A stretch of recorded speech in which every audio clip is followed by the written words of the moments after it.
The second side talks about, the first side talks about making choices to do the right things. The second side cycle says, how do you actually do things right? This is a typical project management kind of stuff, except that we're not talking about high level now in program management, financial risk management, which you no doubt hear from some of the other speakers. Okay? So make sure choice happens. And the question that you need to ask is the collection of projects optimum? Right? Is it sufficient? Is it sufficient meaning what? You may have the optimum collection of projects, but is it sufficient to meet the strategy of the organization? Yeah? If you find that this set of projects you have in the pipeline for the next few years is not going to meet the targeted strategy of the company, then again something is wrong somewhere. Yeah? Is it necessary? No. If there's any projects, any programs under the portfolio that's not necessary, what does not necessary means? To me, it's not does not help to contribute towards my strategic direction. Then you need to ask whether you should do that or not. Of course, we leave aside mandatory ones, that legally you're required to do it, you're required to do it, can't be helped. Even then, if you really analyze it in more detail, mandatory projects doesn't mean they're high priority. Yeah? For example, if you get fined for 500 ringgit and you're a multi-million dollar company, then that may not be top priority either. Yeah? Just to give you a little interesting hint. Yeah? Is it effective, is it cost effective, etc., that you already know? And this thing is moving too fast. Other benefits. Now, the last part is something which is very interesting, that in the last few years in project management, we begin to focus a lot more on that. I'm not going to ask you this question, right? But hypothetically, somebody is standing there and I'm asking her the question, how many projects have you worked on where after you've implemented, nobody's using it? Okay. Okay. If you haven't, then you cannot claim to be an experienced project manager, okay? Because it happens to all of us. Yeah? So basically, at the end of the day, we need to track, right? And that's not the project manager's job. That's why in program management, we have project manager, deliver, because do or die, you deliver. And then another person, which usually we call it the business change manager. Business change manager is most for the ladies.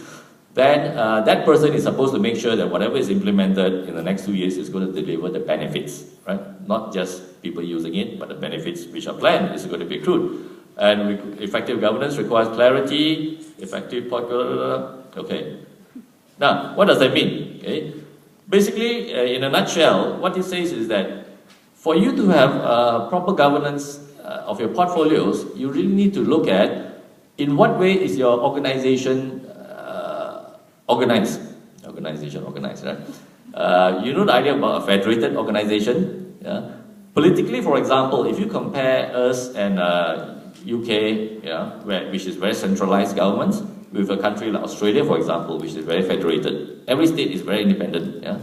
And therefore, if your organization is like that, yeah, with different organized companies under your umbrella group, who is actually federated, then you cannot manage it the same way, you cannot have governance the same way as in a centralized body. Yeah?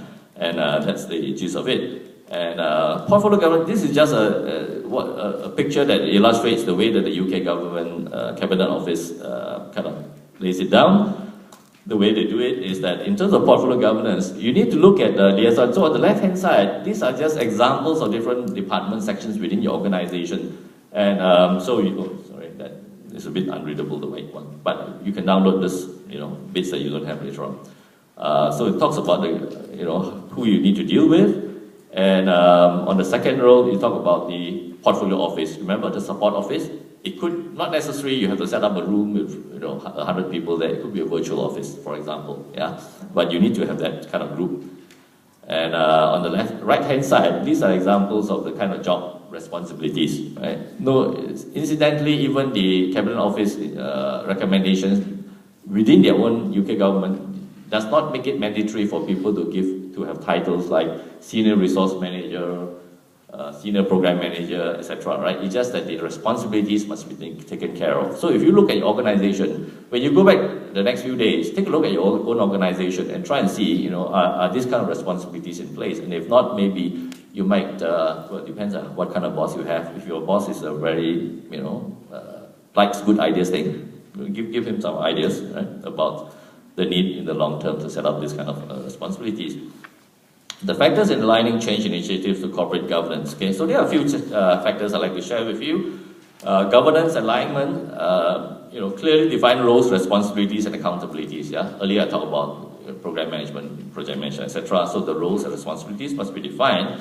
And here, this is a bit of these again are different terminologies which are used. Yeah, so the board of directors, the people who need to really help report to and help the board of directors make choices are the portfolio people, right? There should be somebody responsible for ensuring that all the IT projects together with other projects, right, which are investments really by the company, are there.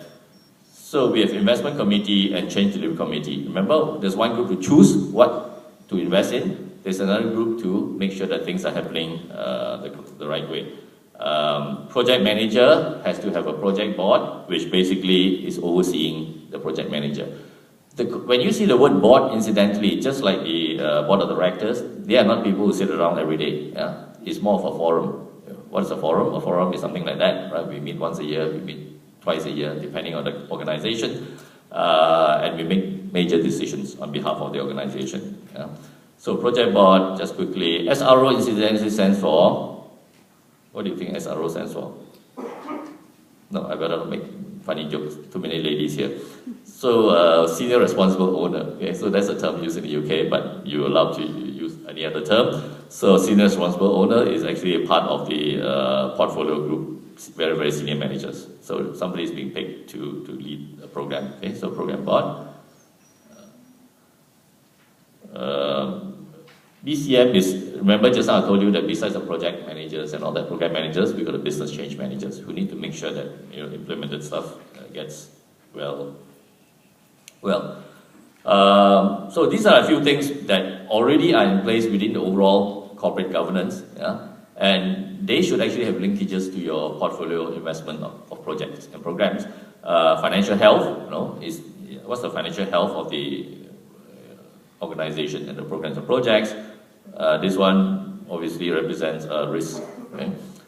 So you need to look at the risk factor. Risk is another thing which is becoming very, very big now with a lot of organizations. Yeah? Most people find it very hard to get their head around how do I manage risk. So go and read up stuff and all that gives you, even defining risk is an interesting new thing. Of course, this one talks about performance, right? So in terms of KPIs, performance and all that of different aspects of your organization and of your portfolio of shares.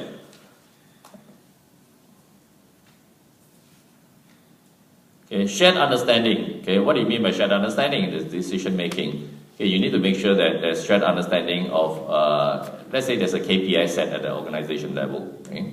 And you have the same KPI with the same wording at your IT side. Yeah? You need to make sure that the meaning of those two are the same, right? Which you in IT, right? I can have two fields, two databases, right? Called customer and the other one called customer, but they have different meanings. So it's the same kind of concept, yeah? Shared understanding also of where decisions are made, geographically, within the organization as well, and how decisions are made. Basically, well, this is not asking you to be, but is it based on calculations, decisions? We make our decisions and everybody calculates things and the biggest figure, the lowest figure scores, and therefore we implement a project. Or some projects cannot be based on calculations. Social, projects for social improvement, for example, is a question of do I want to build another bridge across a river, to alleviate traffic flow, or do I want to have flood mitigation project somewhere else? We only have that kind of money to spend on one of them, for example, So in terms of, so there are certain things with techniques called like decision conferencing and all that, which is subjective, and that's where it's very, very important to understand. Despite the days today where you've got dashboards, etc., dashboards are just a mechanism. Right? At the end of the day, certain critical decisions still are man-made or women-made, men and women-made. And so therefore we need to have mechanisms in place to ensure that there's good governance when those decisions are being made. As a grid escalation process, when something, when you escalate, I guess some of you are old enough, most of you are much younger than me, but to remember the days of, remember the word empowerment? At one time it was very fashionable, right? Everybody went around talking about empowerment. Okay, now you are my subordinate, I now empower you to make all decisions, right? So if you make the right decisions, then well done. I'll tell the boss I've done a good job. And if you made the wrong decisions, you get hammered, right? I blame everything on you, right? But what is a good decision? What is a bad decision? Nobody knows. So when it happens, we'll know, right? But so therefore, in terms of agreed escalation processes, there must be certain procedures. Like for example, when I empower you, delegation, when I delegate you to do something, I must put boundaries, right? I must specify what am I delegating to you to decide, right? I cannot say delegate means everything you do. So what am I going to do, right? That doesn't make sense. So empowerment requires definition of what I'm delegating as well as the boundaries, right? I'm giving you the ability to decide on spending. However, within a margin of plus 10% minus 20% of the budget, for example, right? And this is what the term we use in Prince2, for example, is called tolerance. Yeah? So basically, agreed escalation, and then also the procedures. Is an SMS good enough? Should I just make a phone call? Must it be in Word format documents, etc.? So all this must be defined early on. Align meeting schedules. Now this is actually very important to make sure that governance works properly. Why? Because if let's say the board of directors meets twice a year, right, and they have to make certain decisions, and there are other minor subsidiary boards that has to make decisions so that the information goes up. Now, if those meetings are not held until the day after the main board meets, you can see there's a problem then, right? So therefore, we talk about aligned meeting schedules. That's also part of our governance issues when we want to ensure that portfolios are properly managed. Sub-portfolios are reviewed by organization portfolio bodies. Now, why is that necessary, right? Basically, we say, well, let the guys down there, the committees down there do their job, and let the guys up there do their job. However, the guys up there, they may not be monitoring you directly, but they need to appoint, in terms of assurance, maybe some consultants, maybe somebody else who's independent to look at it. Why? Because all of us have, let me retract that statement. Some of us have played the game before. My authority is to spend up to 100,000. I have a pet project that's worth 300,000. What do? Split it into 3 projects. So I don't have to go upstairs and ask for permission. Right? So basically, I'm sorry I've blown your cover on this thing, but that's the. So and then okay. Now those stuff I won't insult you by reading the stuff to you, but stuff that you can go back and read. You can go back and read. Okay, this is what it says there. And there are other considerations, of course. No, in the interest of time, I put some other slides in so that we can, talk more in case we have time, but I won't. So strategy alignment basically says that you make sure that what you're doing there, the changes you are trying to bring about. Change basically talks about projects, right? The projects and programs that you're going to be running, the IT system you're going to be developing. So it'd be interesting thing for you to, when you go back to look at all your projects you're doing, what kind of benefits is it delivering, and what's it got to do with each of the organization's strategic objective? In this example, you can see the white color one, the change that says, on the second last row. Basically, it does not seem to be delivering any benefit that is aligned with my corporate strategy. So this is a good candidate for it to be chopped, unless there's some other reasons, right? And then discover the benefits, which is, either mandatory or part of some other corporate strategy. We need support services. Anybody can guess what this animal is?